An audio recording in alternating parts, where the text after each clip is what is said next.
राम राम दोस्तों, स्वागत है आज आपका एक नए ब्लॉग में।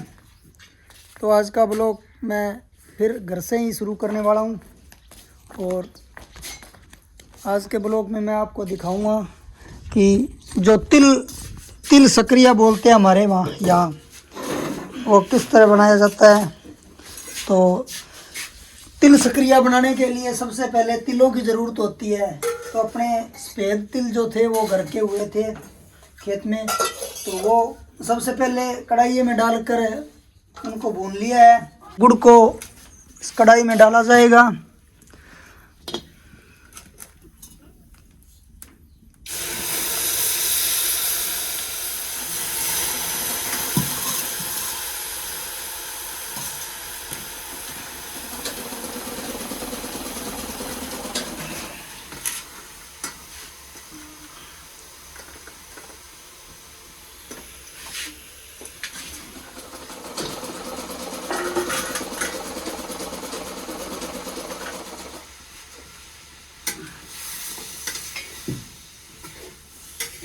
और इधर चल रहा है सिलाई का काम जोरों शोरों से।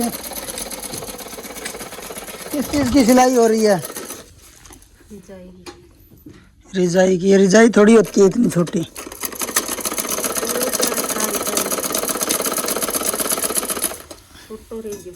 क्या रहेगा छोटो? क्या को खोलो रिजाई को? तो बिना कारी लगा है, बात आई है।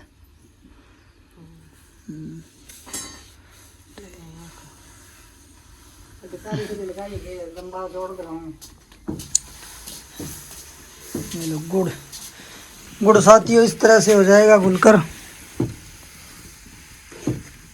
ये वैसे तो गुड़ की चाशनी है, वो तैयार हो रही है। ये प्रोसेस पूरा तिल सक्रिया बनाने का है। और अब इसमें डाला जाएगा देसी घी।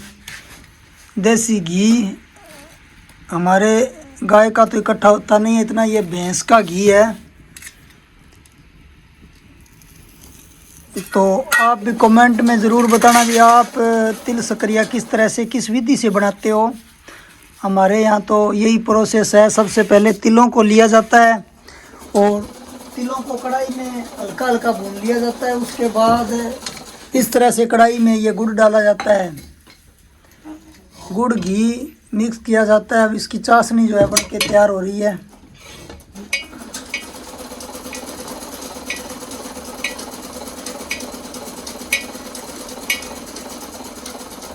तिल सक्रिया, तिल पापड़ी बनाने का पूरा प्रोसेस देखने के लिए आप वीडियो में कंटिन्यू बने रहना।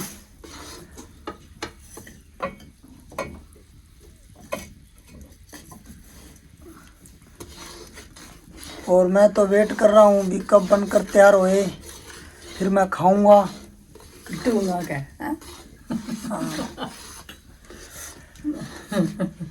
बाकी तिल पापड़ी, तिल सक्रिया मेरा फेवरेट है। मेरे को बहुत स्वाद लगते हैं। कहते मैं तो रात को लाग रही हूँ।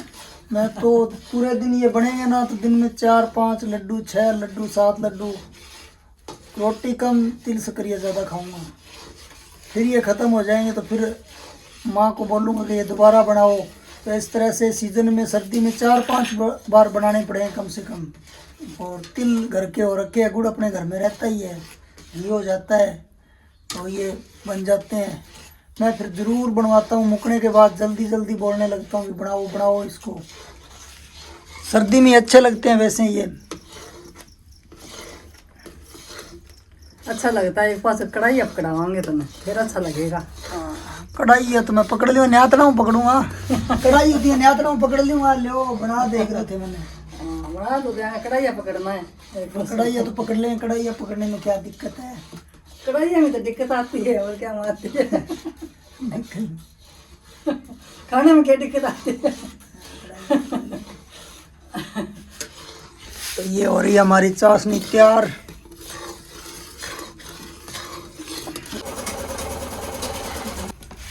तो दोस्तों अब ये जो चाशनी थी वो तैयार हो गई है गुड़ की। अब आगे का प्रोसेस देखना आप। अब शायद तिलों को इसमें डाला जाएगा और हमारे तिल सकरिया तैयार हो जाएंगे। फिर उसके बाद आप देखते रहना, ये लड्डू तैयार हो जाएंगे। लड्डू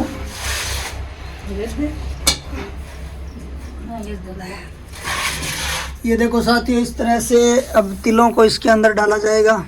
ये डाल भी दिए। अब ये हो गए हमारे तिल सकरिया तैयार। इस तरह से बट्टी लेने तैयार हो जाओ।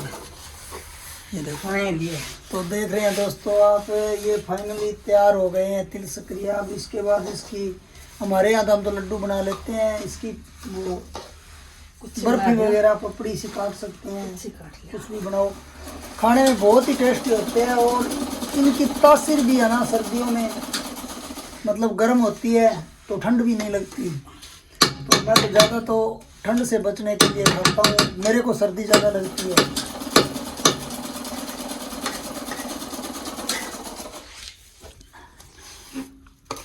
देखो सर्दी क्यों लगती है आपको पता ही है, अभी थकले का तो चिंचड़ का पाँव, मैं हूँ कमज़ोर, तो कारण वही है।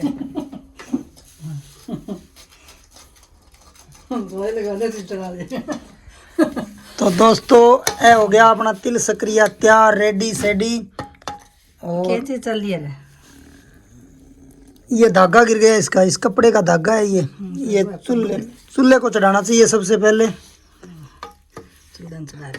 तो दोस्तों ये इतना निकाला, ये चूल्हे में डालना ज़रूरी होता है क्योंकि ये देवता का स्वरूप होता है, अग्निदेव को।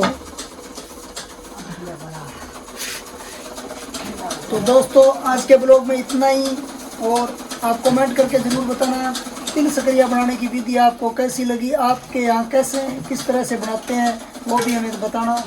और आ जाओ दोस्तों, तिल सकरिया खा लो। अब चाट है। धन्यवाद साथियों।